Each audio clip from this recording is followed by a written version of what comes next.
அந்த கான்ஸ்டபுளும் கண்டக்டரும் அப்படியே கட்டி பிடிச்சி, ஐயோ அடாடாடா, என்ன ஒரு அன்பு, என்ன ஒரு நேசம். ஏங்க நான் கூட தெரியாமல் பண்ணிட்டு மன்னிச்சிருங்க. ஆமாங்க நானும் தெரியாமட்ட மன்னிச்சிருங்க, நம்ம எல்லாம் ஒன்றுங்க. என்ன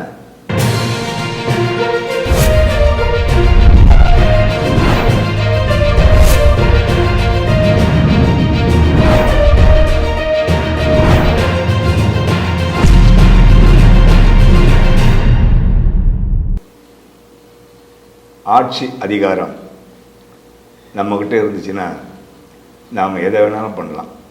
ஏன்னா மக்கள் எதையுமே கேட்க போகிறதில்ல. இதுவரையில் மக்கள் எதுவும் கேட்கவும் இல்லை. ஆனால் சும்மா சொல்லக்கூடாது, நம்ம தமிழ்நாட்டில் இருக்கிற மக்கள் ஓரளவுக்கு விழிப்போடு இருக்கிற மக்கள் தான். 24 மணி நேரம் மக்கள் விழிப்போடு இருந்தாங்கன்னா அவங்க எப்படி வேலைக்கு போகிறது, எப்படி சாப்பிட்றது, எப்படி குடும்பத்தை பார்க்குறது சொல்லுங்கள். சில விஷயங்கள்லாம் ஒன்றும் பண்ண முடியாது. அந்த மாதிரி தான் ஒரு நகைச்சுவையான ஒரு விஷயம்னு சொல்லலாம், ஒரு கேனத்தனமான விஷயம்னு சொல்லலாம், ஒரு முட்டாள்தனமான விஷயம்னு சொல்லலாம். இது எகதாளமாக இந்த மக்களை ஏமாத்துறதனம்னு சொல்லலாம், கண்மூடித்தனமாக செய்கிறார்கள், இப்படி நம்ம சொல்லிக்கினே போகலாம். அந்த மாதிரி ஒரு விஷயம் தமிழ்நாட்டில் நடந்திருக்கு. சில தினங்களுக்கு முன்னால் உங்களுக்கு தெரியும், அந்த நாங்குநேரி தாண்டி போன ஏரியாவில் ஒரு கான்ஸ்டபிள் ஏறுறாரு, டிக்கெட் எடுக்க சொல்லி ஒரே தகராறாச்சு, எல்லாம் சமூக வலைதளங்களும் பரபரப்பாச்சு. அதுக்கப்புறம் இவங்க என்ன பண்ணாங்க, காவல்துறையினர் என்ன பண்ணாங்க, எங்களை இவ்வளோ கேவலப்படுத்துறீங்களா, மாவனை வைக்கிறேன்டா உங்களுக்கு அப்படின்னு சொல்லிட்டு சீட் பெல்ட் போடலையா 500 ரூபா ஃபைனு, அதாவது நோ பார்க்கிங் தாம்பரத்தில் போட்டாங்க 1000 ரூபாய் ஃபைனு. கிளாம்பாக்கத்தில் சட்டத்துக்கு புறமாக இருக்கிற வண்டிகள், பஸ்ஸுகள், இப்படி கிட்டத்தட்ட ஒரு 20-25 வண்டிகளுக்கு மேலே வழக்கு போட்டிருப்பாங்கன்னு நினைக்கிறேன். போட்டு முடிச்சிட்டாங்க. என்ன அதுன்னு இப்போ எல்லாருக்கும் பரபரப்பாகி போச்சு. காவல்துறை இவ்வளோ நேர்மையா, இவ்வளோ கரெக்டாக. ஏன்னா இப்போ ஒரு பஸ்ஸில் ஒரு டிரைவர், ஒரு கண்டக்டர் 2 பேர், 40 பேர் சீட்டு உட்காரலாம், 20 பேர், மொத்தம் எத்தனை பேர்? 62 பேர். அதாவது போக்குவரத்து சட்டப்படி. இந்த போக்குவரத்து சட்டம் எல்லாத்துக்கும் ஒன்று தான். அது அரசு பஸ்ஸாக இருக்கட்டும், தனியார் பஸ்ஸாக இருக்கட்டும்.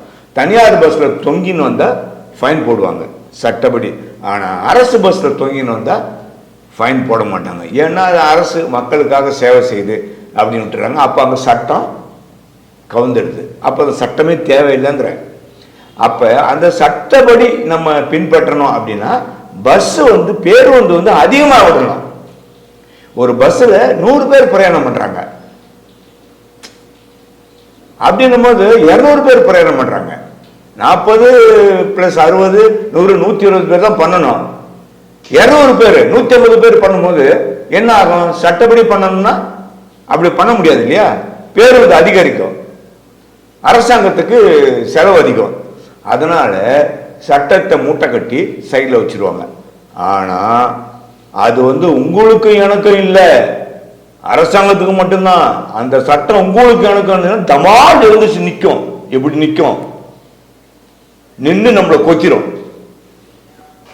இப்போ என்ன ஆகி போச்சு, அந்த கான்ஸ்டபுளும் கண்டக்டரும் அப்படியே கட்டி பிடிச்சி, ஐயோ அடாடாடா, என்ன ஒரு அன்பு, என்ன ஒரு நேசம். ஏங்க நான் கூட தெரியாமல் பண்ணிட்டு மன்னிச்சிருங்க. ஆமாங்க நானும் தெரியாமட்ட மன்னிச்சிருங்க, நம்ம எல்லாம் ஒன்றுங்க. என்ன இல்லை என்னன்றேன், என்ன நாங்களாம் கேனைனுங்களா? நீங்கள் ஏறுவீங்க, கண்டக்டர்கிட்ட சண்டை போடுவீங்க, கண்டக்டர் போலீஸ் கூட சண்டை போடும், பாதி பேர் போலீஸுக்கு சப்போர்ட் பண்ணி பேசுவாங்க, பாதி பேர் போக்குவரத்து துறைக்கு சப்போர்ட் பண்ணி பேசுவாங்க. இனி நீங்கள் ஒன்றா போயிடுவீங்க, நாங்கள் எல்லாம் அங்கே தனித்தனியாக நிற்கணும். அரசியல்வாதியோட மோசமான ஆளாக இருக்கிறீங்களாப்பா நீங்களாம். ஐயோ ரொம்ப மோசமாக இருக்கிறீங்களே. இது எல்லா அவங்க தொழிற்சங்கம் அவங்கவுங்க எல்லாம் உட்காந்து பேசி முடிவெடுத்து நம்மளாம் ஒன்றா போயிடலாம். நீங்களாம் அரசு ஊழியர்களையா, மக்களுக்காக வேலை பார்க்குறவங்க நீங்களா? எங்களுடைய வரி பணத்தில் வேலை பார்த்து சம்பளம் வாங்குறவங்க நீங்களா? ஒன்று பொதுப்படையில் செய்வீங்க, நீங்களா ரூமில் உட்காந்து சமாதானம் ஆயிடுவீங்களா? சரி, கரெக்டு, நல்லது. சமாதானமாக போகிறது நல்லது தான். நம்ம சமாதானத்துக்கு தான் நம்ம பிறந்தவங்க. நம்ம தமிழ்நாடு அதுக்கு பேர் போன இடம். ஆனால் சட்டப்படி ஒரு வழக்கு போட்ட பிறகு ஃபைன் போட்டு கலெக்ஷன் பண்ண பிறகு அது எப்படிங்க வாபஸ் வாங்குவீங்க சொல்லுங்க? எப்படி வாபஸ் வாங்குவீங்க? சரி, ஒன்றும் வேண்டாம், சாதாரண கேஸ். ஒரு 304A 304A, அதாவது ரோடு ஆக்சிடென்ட், செத்து போயிட்டான் ஒருத்தன், பஸ் ஏற்றி கேஸ் போடுறீங்க. நெக்லிஜென்ஸ் ஆக்ட் 7 வருஷம், அது ரிமாண்ட் பண்ணுறீங்களா? சமாதானமாக போய் விட்டுற வேண்டியதானே? எஃப்ஐஆர் க்ளோஸ் பண்ணுங்க, கேன்சல் பண்ணுங்க, விட்ரா வாங்கிக்கோங்க. எனக்கு கூட ரொம்ப பிரச்சனை பண்ணுங்கிறாங்க 2-3 பேர். நான் போய் போந்துட்டு வந்துடுறேன், அதில் ஒரு 10 நாள் போட்டு உயிர் போயிடுச்சு. திருநாட்டு போடுவீங்கல்ல? இந்திய தண்டனை சட்டம் 302 பிரிவின் கீழ் என்னை கைது பண்ணுவீங்கல்ல? அப்புறம் நாங்கள் சமாதானம் போயிடணும், நீங்க வாபஸ் ஆகிட்டீங்களா? அப்படின்னா என்ன அர்த்தம்? அதிகார பலத்தில் இருப்பவர்கள் நீங்க நினைச்சா எதை வேணாலும் பண்ணலாம். தலைகாஞ்சவன் மேல கேச போடலாம், வெள்ளையன் செழியமா வந்தானா அவன் அயோக்கியத்தனம் பண்ணான்னா அவனை ராஜ மரியாதை கொடுத்து எஃப்ஐஆர் போடாமே அனுப்பிவிடலாம். அதுக்கப்புறம் நீங்க போட்ட எஃப்ஐஆர் விட்டுறாவாங்க. அப்ப இந்த நாட்டில் இருக்கிற மக்கள்லாம் முட்டாப்பாடு நினைச்சிட்டு இருக்கிறீங்களா? இல்ல என்ன நினைச்சிட்டு இருக்கிறீங்க? உள்துறை செயலாளராம், பொதுத்துறை செயலாளராம், தலைமை செயலாளராம் இவனா உட்காந்து பேசினாங்களா?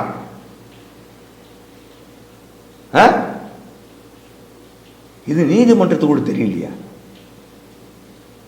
இந்த அதிகாரம் யாரெல்லாம் ஏமாத்துறீங்க? சமூகத்தை ஏமாத்துறீங்க, நீதித்துறை ஏமாத்துறீங்க, சட்டத்தை ஏமாத்துறீங்க, மக்களை ஏமாத்துறீங்க, உங்களையே நீங்க ஏமாத்துகிறீங்க. எவ்வளவு பெரிய கேவலம், எவ்வளவு பெரிய அசிங்கம் இது! ஹெல்மெட் போடலன்னா உடனே ஃபைனு, 3 பேர் போனா ஃபைனு, ஆர்சி புக் எல்லாம் ஃபைனு போட்டு உடனே கீழ்ச்சி கையில் கொடுத்துறீங்களா? அதை வாபஸ் வாங்க, எல்லார்கிட்டையும் வாபஸ் வாங்க. தலைகாஞ்சம் ஒருத்தன் போவான், பாவம், கொத்தனார் வேலைக்கு போவான், அவன் 1500 எங்க ஹெல்மெட் வாங்குறது? அவன் டிவி ஷிஃப்டே மெதுவா போயின்னு இருப்பான்.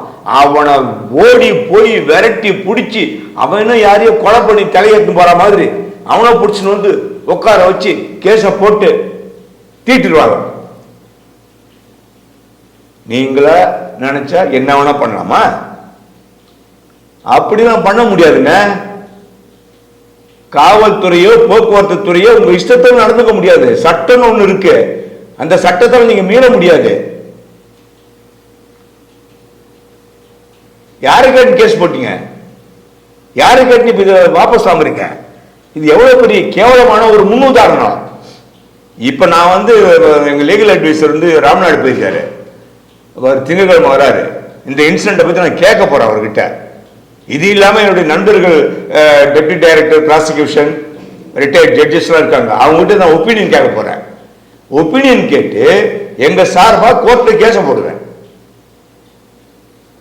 எப்படி நடந்துச்சு? நீங்களா வெட்டிப்பீங்க, குத்திப்பீங்க, அப்புறம் சமாதானமா போயிடுவீங்க. அப்ப நாங்களா வேடிக்கை பார்த்துட்டு இருக்கணுமா? சொல்லுங்க, நீங்க என்ன வேணா பண்ணுவீங்க. அப்ப இதுல இருந்து என்ன தெரியுது?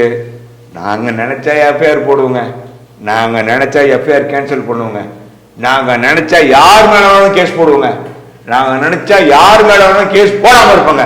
எங்க இஷ்டங்க, எங்க கிட்ட தாங்க அதிகாரம் இருக்கு அப்படிங்கிற மாதிரில இருக்குது. ஒரு வகையில இது வந்து சர்வாதிகார ஆட்சி மாதிரி தானே தெரியுது, சர்வாதிகார போக்கு மாதிரி தானே தெரியுது. இது மக்களுக்காக நீங்க பயன்படுற மாதிரி தெரியலையே.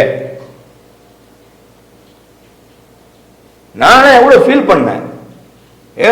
ஒரு கான்ஸ்டபிள் வண்டியில போகட்டுமே, அதுல என்ன ஆயிட போகுது? அப்படிதான் நானும் பேசியிருக்கேன்.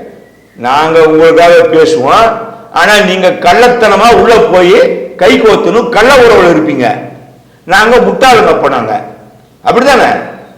நீங்க நினைச்சா என்ன வேணா பண்ணுவீங்க. அப்ப யார் மேலே உங்களுக்கு வந்து ஒரு அக்கறை கிடையாது, ஒரு பயம் கிடையாது, சட்டத்திற்கு மேல ஒரு மரியாதை இல்லை, எது வேணாலும் பண்ணலாமா? நீங்க தயவு செய்து இந்த மாதிரியான தேவையில்லாம கேணத்தனமான வேலை செய்யாதீங்க, புரியுதுங்களா? நாங்களாம் பார்த்துன்னு தான் இருக்கிறோம், பொதுமக்களும் பார்த்துன்னு தான் இருக்காங்க. உங்க இஷ்டத்துக்கெல்லாம் பண்ணிட முடியாதுங்க. புரியுதுங்களா? இது ஒன்றும் உங்க வீட்டு பிரச்சனை கிடையாது, இது பொது பிரச்சனை. மனதில் வைத்து பொறுப்போடு நடந்து கொள்ளுங்கள். அப்பதான் இந்த சமுதாயம் உங்களை மதிக்கும்.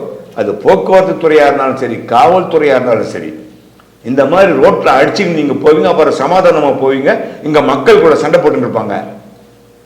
அபத்தம். இதெல்லாம் கேவலமான கீழ்த்தரமான செயல், வன்மையாக கண்டிக்கக்கூடிய செயல் இது. புரியுதுங்களா? இனிமேலாவது சட்டத்தை மதிங்க, திருந்தி வாழ கத்துக்குங்க. Like, share and subscribe. Subscribe பண்ணாதவங்க இப்பவே சப்ஸ்கிரைப் பண்ணிருங்க. எங்களோட அப்டேட்ஸ் உங்களுக்கு வரணும்னா பெல் பட்டனை பிரஸ் பண்ணுங்க.